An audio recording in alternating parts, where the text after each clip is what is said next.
All right, let's kick things off with a question. It sounds super simple on the surface, but the answer, well, it unlocks pretty much everything about one of the most vital systems in our entire body.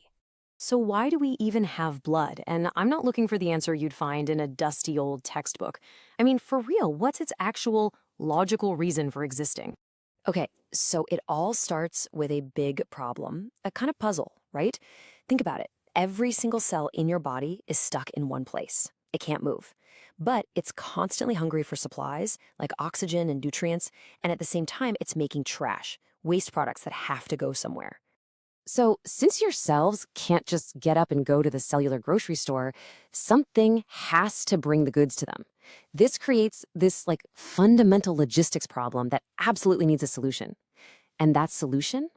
The body has to have some kind of mobile transport system. And you guessed it, that system is our blood. This is exactly why it's so wrong to just think of it as, red fluid.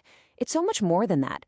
It's like a combination of a super efficient delivery service, a dedicated cleanup crew, and a master regulation system, all rolled into one.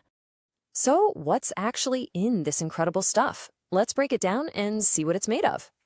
Basically, blood has two main parts. You've got the liquid part, which makes up a little over half, about 55%, and that's called plasma. Then the other 45% is made up of what we call the formed elements. These are the actual cells, the workers doing all the heavy lifting. And this separation is absolutely key to how the whole system functions. Here's a great way to think about it. The plasma is the river, and the cells are all the different boats floating down it, each with a super specific mission to carry out. So let's talk about plasma first. Yeah, it's mostly water, but don't let that fool you. It's really this complex soup that's packed with all sorts of important stuff: proteins, nutrients, hormones, and all that waste that needs to be hauled away. The fact that it's a liquid is what makes it possible for everything to zip around our bodies so quickly and efficiently. So if you take away one thing about plasma, it's this. Plasma is the highway system of the body. Simple as that. Okay, so what kind of traffic are we seeing on this plasma highway? Well, there are three main types of vehicles, if you will. First, you've got the famous ones, red blood cells. Think of them as a massive fleet of tiny oxygen delivery trucks, picking up O2 from the lungs and dropping it off at every single tissue. Then, you've got the white blood cells. These guys are the body's security guards, constantly on patrol, looking for trouble. And last but not least, we have platelets. They're the emergency road crew, rushing to any damage to patch up leaks and stop bleeding.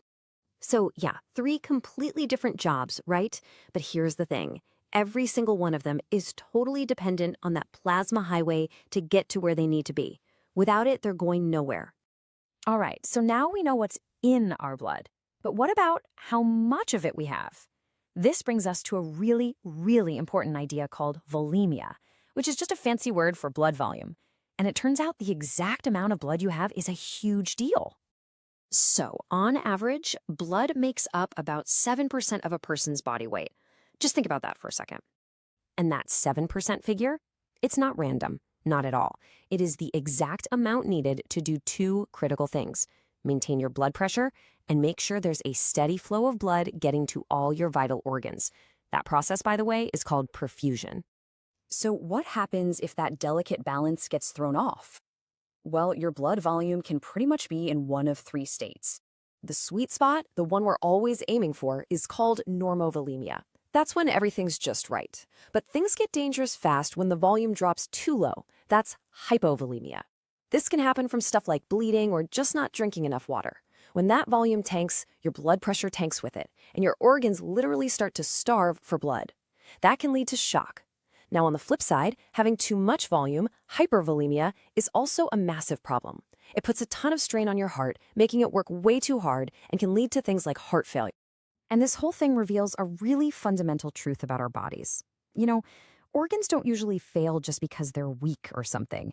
They fail because their delivery system, their blood supply, fails them.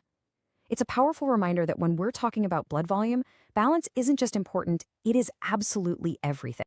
So this whole idea of balance and delivery, it connects perfectly to the much bigger role that blood plays in our bodies. It's not just hauling cargo around. It's the master connector, the thing that links up pretty much every other system. I mean, we've talked a lot about transport, and yeah, that's a massive part of its job, moving nutrients, gases like oxygen and CO2, hormones, waste, the whole list. But it's also our internal thermostat, helping keep our body temperature just right. It's the highway for our immune system, and it's constantly fine-tuning the delicate pH and electrolyte balance that our cells need to even stay alive. So when you step back and look at the big picture, you see that blood isn't just a transport system. It is the ultimate regulatory network. It's the one thing that physically ties all the other major systems in our body together. And that right there is the key takeaway. A perfectly healthy organ will fail if its blood supply gets cut off. That's it. And that's exactly why our bodies work so hard 24/7 to control every little aspect of our blood. So, if you remember just one thing from all this, let it be this. Blood doesn't just circulate. It exists to deliver, to remove, and to regulate. That's its true purpose. In our next explainer, we're going to build on this and get into why this complex fluid acts so differently from something as simple as water. You won't want to miss it.